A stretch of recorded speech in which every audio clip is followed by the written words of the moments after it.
વલસાડ પોલીસને લૂંટના પ્રયાસનો ભેદ ઉકેલવામાં સફળતા મળી છે। પોલીસે આરોપીના પાટણના ચાણસ્માથી ઝડપી લીધો છે। વલસાડ શહેર પોલીસે લૂંટના પ્રયાસનો ભેદ ઉકેલવામાં સફળતા મેળવી છે। પોલીસે આરોપીને પાટણ જિલ્લાના ચાણસ્માથી દબોચી લીધો। વલસાડ શહેરમાં એક અઠવાડિયા પહેલા લૂંટના પ્રયાસની ઘટના સામે આવી હતી। એક મહિલા નોકરીથી પોતાના ઘર તરફ જઈ રહી હતી તે સમયે ટી શર્ટ પહેરીને આવેલા યુવકે લૂંટના ઈરાદે તેના પર હુમલો કર્યો। આરોપી નજીકના સીસીટીવીમાં પણ કેદ થયો। ઘટનાની જાણ થતાં જ પોલીસે ઘટનાની તપાસ શરૂ કરી। પોલીસે આસપાસના સીસીટીવી ફૂટેજની તપાસ કરી તો ટી શર્ટ પહેરેલો એક શંકાસ્પદ યુવક જોવા મળ્યો। યુવકે પહેરેલી ટી શર્ટના આધારે પોલીસને આરોપી સુધી પહોંચવામાં સફળતા મળી। પોલીસ તપાસમાં સામે આવ્યું કે આરોપીનું નામ રાહુલ દેવી પૂજક છે અને તે પાટણના ચાણસ્માનો રહેવાસી છે। આખરે પોલીસની ટીમ ચાણસ્મા પહોંચી આરોપી રાહુલ દેવી પૂજકને ઝડપી લીધો। હાલ પોલીસે આરોપીને ઝડપી લઈ તેની ગુનાહિત પ્રવૃત્તિની તપાસ કરી રહી છે। પોલીસને શક છે કે આરોપી અન્ય ગુનાઓમાં પણ સંડોવાયેલો હોઈ શકે છે, ત્યારે આરોપીની પૂછપરછમાં અનેક ચોંકાવનારા ખુલાસા થઈ શકે છે। પોરબંદરના હાઈ પ્રોફાઇલ અપહરણ કેસમાં પોલીસે વધુ એક આરોપીને દબોચી લીધો છે। પોરબંદરના હિરલબા જાડેજા દ્વારા લીલુ ઓડેદરાનો અપહરણનો case talk of the town બન્યો છે। સમગ્ર કેસમાં પોલીસને વધુ એક સફળતા મળી। લીલુ ઓડેદરાના અપહરણમાં સંડોવાયેલા વધુ એક આરોપીને પોલીસે ઝડપી લીધો। પોલીસે આરોપી વિજય ઓડેદરાની મુંબઈથી ધરપકડ કરી। મહત્વનું છે કે 70 લાખ રૂપિયાની લેતીદેતીમાં અપહરણની ઘટનાને અંજામ આપવામાં આવ્યો।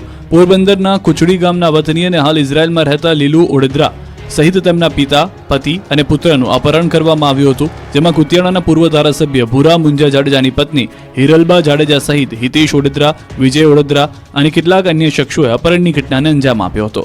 સમગ્ર કેસમાં પોલીસે અગાઉ હિરલબા જાડેજા અને હિતેશ ઓડેદરાની ધરપકડ કરી લીધી હતી। પોલીસે આરોપીઓનું હિરલબાના સુરજ પેલેસ બંગલામાં રિકન્સ્ટ્રક્શન પણ કરાવ્યું હતું। આ કેસમાં આરોપી વિજય ઓડેદરા ફરાર હતો। હાલ પોલીસે આરોપીઓને ઝડપી વધુ તપાસ હાથ ધરી છે, ત્યારે પોલીસ તપાસમાં હજુ કેટલાક ચોંકાવનારા ખુલાસા થઈ શકે છે। નોએડામાં રહેતી પાકિસ્તાની નાગરિક સીમા હૈદર પર હુમલાનું ગુજરાત કનેક્શન સામે આવ્યું છે। નોએડામાં રહેતી પાકિસ્તાની નાગરિક સીમા હૈદર પર જીવલેણ હુમલો થયો। હુમલા અંગે ચોંકાવનારો ખુલાસો થયો। સીમા હૈદર પર હુમલો કરનાર યુવક ગુજરાતના સુરેન્દ્રનગરનો હોવાનો ખુલાસો થયો। શનિવારે મોડી સાંજે સીમા હૈદરને મારવાનો પ્રયાસ કર્યો। સુરેન્દ્રનગરનો તેજસ જાની નામનો યુવક બળજબરીથી તેના ઘરમાં ઘૂસી ગયો અને સીમા હૈદરનું ગળું દબાવવાનો પ્રયાસ કર્યો, તેમજ સીમાને 3-4 વાર થપ્પડ પણ મારી દીધા। સીમા હૈદરે બૂમાબૂમ કરતા પરિવાર સીમા પાસે પહોંચ્યો અને યુવકને પકડી પોલીસને હવાલે કર્યો।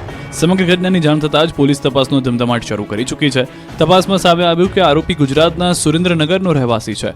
આરોપી તેજસ જાનીની પ્રાથમિક પૂછપરછ કરતા તે માનસિક રીતે અસ્વસ્થ હોવાનું જાણવા મળ્યું। પોલીસ પૂછપરછમાં પણ તેજસ જાનીએ ચોંકાવનારા નિવેદન આપ્યા। આરોપીનું કહેવું છે કે સીમા હૈદર અને સચિને તેના પર કાળો જાદુ કર્યો છે। પોલીસ યુવકના દાવાની પણ તપાસ કરી રહી છે। દીકરીઓને પોતાની સુરક્ષા માટે કમરમાં રિવોલ્વર રાખીને બહાર ફરવું જોઈએ, આ નિવેદન આપ્યું છે પાટીદાર અગ્રણી ગગજી સુતરિયાએ। રાજ્યમાં દીકરીઓ પર બળાત્કાર, અત્યાચાર સહિતની ઘટનાઓ વધી રહી છે, ત્યારે તેને સુરક્ષિત રાખવા માટે અનેક વખત સવાલો ઊભા થઈ રહ્યા છે। ત્યારે ફરી એક વખત દીકરીઓની સુરક્ષાને લઈ ચર્ચાએ જોર પકડ્યું। આ વખતે પાટીદાર અગ્રણી ગગજી સુતરિયા દીકરીઓની સુરક્ષા માટે રિવોલ્વર રાખવાની સલાહ આપી રહ્યા છે। પાટીદાર સંસ્થા સરદારધામ યુપીએસસી અને જીપીએસસીની પરીક્ષામાં પસંદગી પામેલા ઉમેદવારનો સન્માન સમારોહ યોજાયો। પ્રસંગમાં સંબોધન કરતા ગગજી સુતરિયાએ કહ્યું કે દીકરીઓએ કમરમાં રિવોલ્વર રાખી બહાર ફરવું જોઈએ। સરદારધામમાં દીકરીઓને પોતાની સુરક્ષા માટે લાઠી અને તલવારની તાલીમ અપાય છે। ગગજી સુતરિયાના નિવેદન બાદ ફરી એક વખત દીકરીઓની સુરક્ષાને લઈને ચર્ચાએ જોર પકડ્યું। પાટીદાર નેતાઓ સહિત અન્ય આગેવાનો પણ તેમના નિવેદનને સમર્થન આપી રહ્યા છે। ગગજી સુતરિયાના નિવેદનને લઈ સરદારધામના ઉપપ્રમુખ જસવંત પટેલે જણાવ્યું કે કોઈ પણ વ્યક્તિ, કોઈ પણ સમાજ કે કોઈ પણ દેશ વ્યક્તિઓ સેલ્ફ ડિફેન્સ તાલીમ લે તેમાં કંઈ ખોટું નથી। દરેક સમાજના દીકરા દીકરીને સ્વરક્ષા કરવાનો અધિકાર છે। હું ગગજી સુતરિયાના નિવેદન સાથે સહમત છું। એક પણ બાંગ્લાદેશીને છોડવામાં નહીં આવે, ગૃહ રાજ્યમંત્રી હર્ષ સંઘવીએ ફરી એક વખત કડક કાર્યવાહીની ખાતરી આપી છે। પહલગામ હુમલા બાદ સમગ્ર રાજ્યમાંથી બાંગ્લાદેશી ઘૂસણખોરો સામે સરકાર તવાઈ બોલાવી રહી છે। અમદાવાદ, સુરત, રાજકોટ, વડોદરા સહિત અન્ય શહેરોમાં ગેરકાયદેસર રહેતા બાંગ્લાદેશીઓની અટકાયત કરી તેમને ડિપોર્ટ કરવાની કાર્યવાહી શરૂ કરાઈ છે। અમદાવાદના ચંડોળા તળાવમાંથી મોટી સંખ્યામાં બાંગ્લાદેશીઓની અટકાયત કરી સૌથી મોટો ડિમોલિશન પણ હાથ ધરાયું। ત્યારે ગૃહ રાજ્યમંત્રી હર્ષ સંઘવીએ ન્યૂઝ 18 સાથે વાત કરતા જણાવ્યું કે કોઈ બાંગ્લાદેશીને છોડવામાં નહીં આવે। તમામ બાંગ્લાદેશી ઘૂસણખોરોને ડિપોર્ટ કરવામાં આવશે। રાજ્ય સરકાર બાંગ્લાદેશીઓ વિરુદ્ધ કાર્યવાહી કરી રહી છે। રાજ્ય સરકાર ચંડોળાના એવા વિસ્તારને ધ્વસ્ત કરી છે જ્યાંથી અલ-કાયદાના 4 આતંકી ઝડપાયા હતા। બાંગ્લાદેશી ભારતના નાગરિક બની જાય છે તેના માટે એક જ રાજ્ય પશ્ચિમ બંગાળ જવાબદાર છે, જ્યાંથી ફરજી ડોક્યુમેન્ટના આધારે બાંગ્લાદેશી ભારતીય નાગરિક બની જાય છે।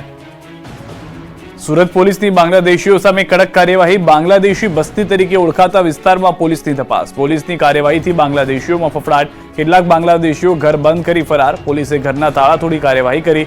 બાંગ્લાદેશીઓના પુરાવાની તપાસ કરાઈ. અગાઉ 120થી વધુ બાંગ્લાદેશીઓ આ વિસ્તારમાંથી ઝડપાયા હતા. અમદાવાદના સરખેજના કોર્પોરેટર સામે સ્થાનિકોમાં ભારે રોષ જોવા મળી રહ્યો છે. આરોપ છે કે કોર્પોરેટર તેમના ફ્લેટનું રીડેવલપમેન્ટ નથી થવા દેતા. અમદાવાદમાં ભાજપના કોર્પોરેટર સામે સ્થાનિકોમાં ભારે રોષ જોવા મળ્યો. સરખેજના કોર્પોરેટર સુરેન્દ્ર ખાચર સામે સ્થાનિકોનો બળવો છે. વસ્ત્રાપુર રેલવે સ્ટેશન પાસે આવેલ નિરાલી ફ્લેટના રીડેવલપમેન્ટમાં કોર્પોરેટર અડચણ બનતા હોવાનો સ્થાનિકો આરોપ લગાવી રહ્યા છે. સ્થાનિકોનો આરોપ છે કે ફ્લેટમાં ગેરકાયદે દુકાનો બનાવી છે, જેના કારણે તેઓ રીડેવલપમેન્ટ થવા નથી દેતા.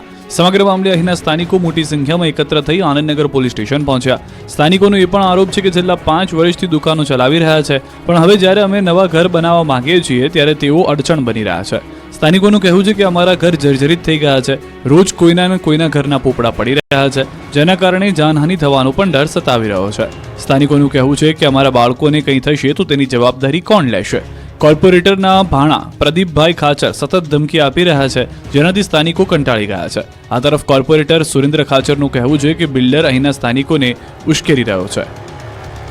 હજુ તો ઉનાળો ચાલી રહ્યો છે ત્યારે હિંમતનગરના લોકો ચોમાસાને લઈને ચિંતામાં મુકાયા છે. તેનું કારણ છે રોડ ગટરના અધૂરા કામ. ચોમાસું નજીક આવી રહ્યું છે અને હિંમતનગરના લોકો ચિંતામાં મુકાઈ ગયા છે. તેની પાછળનું કારણ રોડના અધૂરા કામ તેમજ ગટર લાઈનો છે. પાલિકા વિકાસના નામે રોડ તો બનાવે છે, પરંતુ રોડ બન્યા બાદ તેની સામે નજર પણ નથી કરતા, જેના કારણે કામ અધૂરા રહી જાય છે. હિંમતનગરના ભરચક રહેણાંક વિસ્તારના મુખ્ય માર્ગો જેવા કે ગાયત્રી મંદિર અને મહાકાલી મંદિર રોડના અધૂરા કામને લઈ હાલ તો સ્થાનિકો અને વાહન ચાલકો પરેશાન બન્યા છે. તો ગટરની પાઇપો નાખ્યા બાદ 6 મહિના જેટલો સમય વીતવા છતાં પણ પેવર કરાયું નથી, જેને લઈને ચોમાસામાં વિકટ સમસ્યા સર્જાઈ શકે છે. ચોમાસામાં વિસ્તારોમાં માત્ર 1 ઇંચ વરસાદ ખાબકતો પણ રસ્તાઓ પાણીમાં ગરકાવ થઈ જાય છે, ગટરો બ્લોક થઈ જાય છે. ત્યારે આગામી દિવસોમાં ચોમાસું આવી રહ્યું છે, ત્યારે જો રોડ અને ગટરના અધૂરા કામ પૂર્ણ નહીં થાય તો અહીંના સ્થાનિકોને પારાવાર મુશ્કેલી વેઠવી પડી શકે તેમ છે. આ તરફ વિપક્ષ આ મામલે ભ્રષ્ટાચાર થયો હોવાનો આક્ષેપ કરી રહ્યું છે. વિપક્ષનું કહેવું છે કે ગટર લાઇન પર પેવર પણ કર્યું નથી, જેના કારણે જ ચોમાસા દરમિયાન 2-3 ઇંચ વરસાદ ખાબકે તો અહીં વાહનો ફસાવા લાગે છે, સહિત ભૂવા પડવાના અને પાણી ભરાવાના બનાવો બની જાય છે. જોકે હિંમતનગર પાલિકા પ્રમુખ ટૂંક સમયમાં કામગીરી પૂર્ણ થશે તેવું રટણ કરી રહ્યા છે. ભાવનગરનું સેનસ ગામ ભર ઉનાળે પીવાના પાણી માટે વલખા મારી રહ્યું છે. ભાવનગર જિલ્લાના ભાલ પંથકમાં આવેલા સનીસ ગામમાં છેલ્લા 10 વર્ષથી પીવાના પાણીની ભારે સમસ્યા છે. દર વર્ષે ભર ઉનાળામાં ગામના લોકોને પીવાના પાણી માટે વલખા મારવા પડે છે. ત્યારે આશરે 2000ની વસ્તી ધરાવતા ગામના લોકો હવે તળાવનું ગંદુ પાણી પીવા માટે મજબૂર બન્યા છે.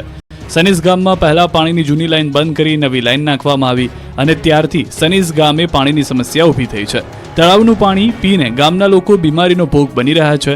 સનીસ ગામના લોકોને માત્ર 4 થી 5 મહિના એટલે કે ચોમાસું અને શિયાળાના સમય દરમિયાન પાણી